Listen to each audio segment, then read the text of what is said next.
जय जलाराम बापा। नमस्कार साथियों, मैं हूं दिनेश ठक्कर बापा और आप देख रहे हैं एमपीएम टाइम्स। तो साथियों, प्रारंभ करते हैं जलाराम बापा के जीवन की कथा का 23वां अध्याय। जलाराम बापा के सेवा कार्यों, भक्ति और चमत्कारों के कारण वीरपुर गांव सौराष्ट्र गुजरात का चर्चित यात्रा धाम अब बन चुका था।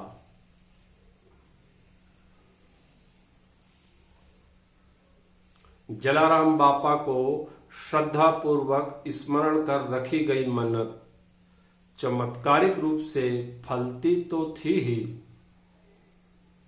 इसके अतिरिक्त यदि कोई दुखी जन वीरपुर गांव में जलाराम बापा की शरण में पहुंच जाता तो भी उसके सारे दुख दर्द आश्चर्यजनक ढंग से दूर हो जाते थे।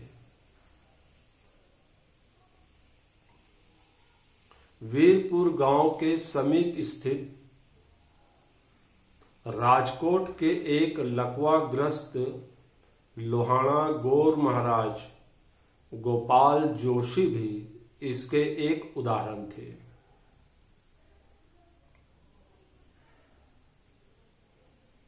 राजकोट सौराष्ट्र की एक महत्वपूर्ण रियासत थी। यहां तुलनात्मक रूप से गुजराती लोहाणा समुदाय के अधिक लोग निवासरत थे। गोपाल जोशी इन सब के वरिष्ठ पुरोहित थे। प्रत्येक शुभ या शोक अवसर पर इनकी सेवाएं अनिवार्य होती थीं, लेकिन एक लंबे अरसे से वे खटिया पकड़ चुके थे।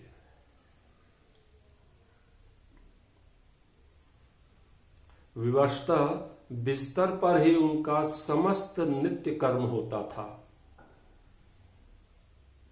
वजह थी उनका लकवाग्रस्त होना।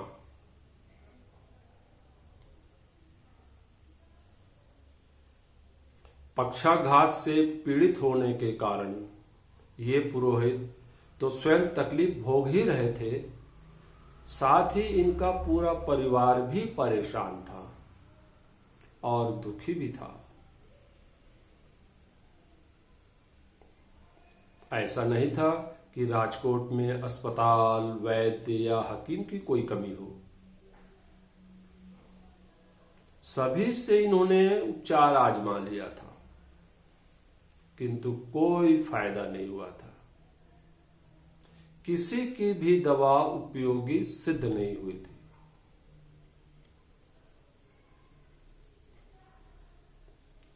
राजकोट के कई लोहाणा सेठ भी गौर महाराज गोपाल जोशी के यजमान थे। वे भी उनकी पीड़ा देखकर दुखी थे। एक दिन वे सभी सेठ राज वैद्य से मिले।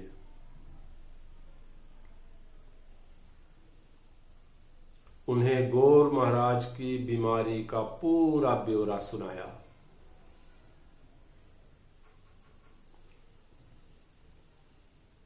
एक वृद्ध सेठ ने राजवैद्य से कहा,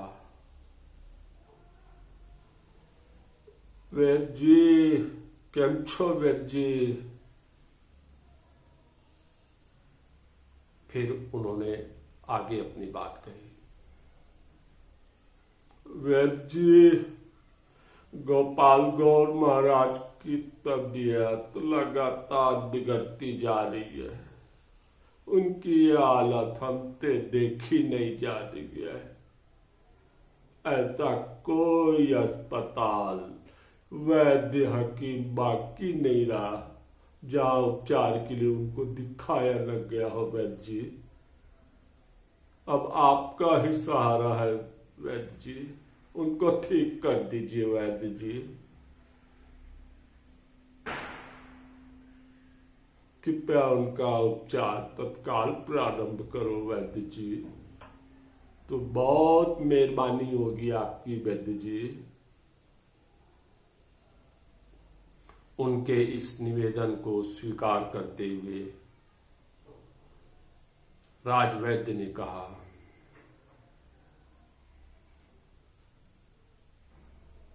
ए सेठ जी, अगर ऐसी बात थी तो आप लोग मुझसे पहले क्यों नहीं मिले? बताओ सेठ जी, बताओ। चलिए, अभी भी कुछ नहीं बिगड़ा है। आज ही गोपाल गौर महाराज की नाड़ी देखकर हम उनका उपचार प्रारंभ करते हैं, ठीक है?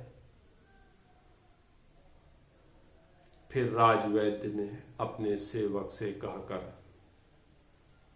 दवा पेटी और बग्घी मंगवाई और सेठ लोगों के साथ वे चल पड़े।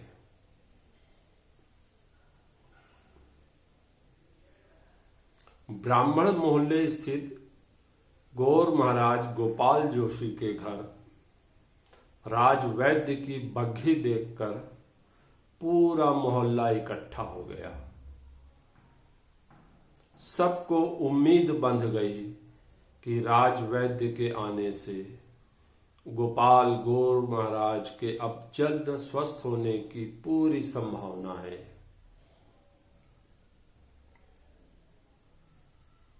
उधर राजवैद्य ने सबसे पहले गोपाल गौर महाराज की नाड़ी का परीक्षण किया,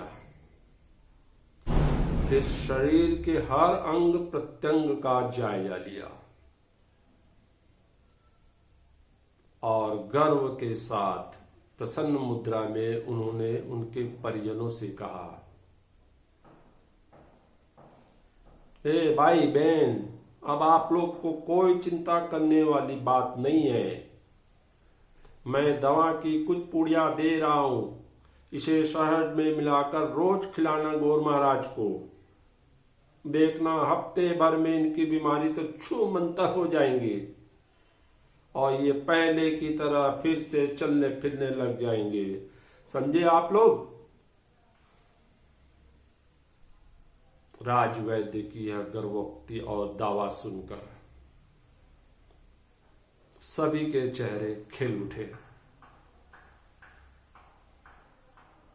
वहां मौजूद सभी व्यक्तियों को राजवैद्य पर पूरा भरोसा था। राजवैद्य द्वारा दी गई दवा उनके आदेशानुसार परिजनों द्वारा गोपाल गौर महाराज को रोज खिलाई जाने लगी। शहद की पूरी बोतल अब खप गई थी। दवा की सभी पुड़िया उन्हें खिला दी गई थी। अब गोपाल गौर महाराज के शरीर की तेल मालिश का वक्त आ गया था। मालिश के लिए राजवैद्य द्वारा न जाने कैसा तेल दिया गया था कि जिसे लगाते ही गोपाल गौर महाराज को राहत मिलने के बजाय उनका पूरा शरीर तपने लगा था। आसमान से गिरे खजूर के पेड़ में अटके वाली कहावत चरितार्थ हो गई थी। गोपाल गौर महाराज दर्द से करहाने लगे थे।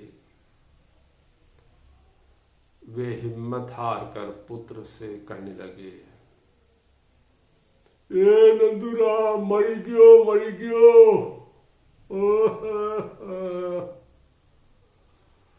नंदुरा, अब मैं नहीं बचूंगा। मुझे खटिया से उतार कर जमीन पर लिटा दे नंदुरा। मेरा अंतिम समय निकट आ गया है रे नंदुरा।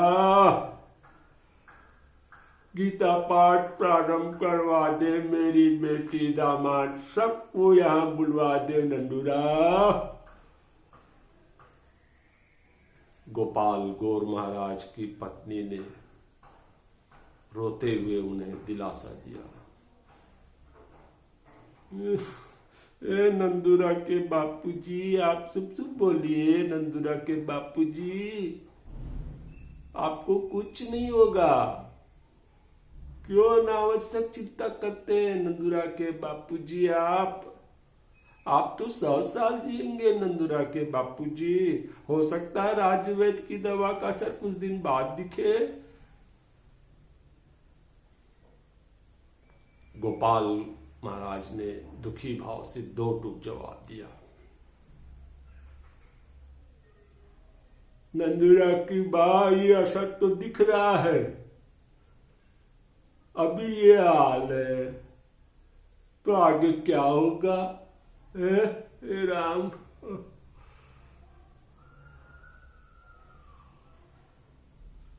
देखते ही देखते ब्राह्मण मोहल्ले में, फिर पूरे राजकोट में यह अफवाह फैल गई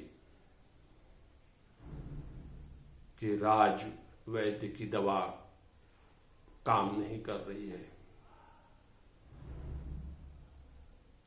राज वैद्य की दवा के दुष्प्रभाव के कारण गोपाल गौर महाराज की तबीयत ज्यादा बिगड़ गई है। अब शायद ही वे बच पाएंगे।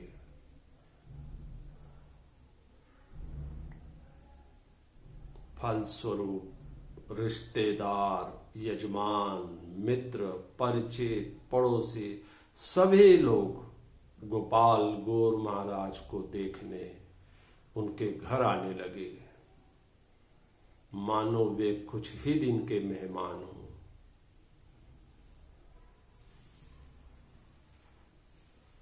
तो साथियों, अगले अध्याय में फिर आपसे मुलाकात होगी। जय जलाराम बापा।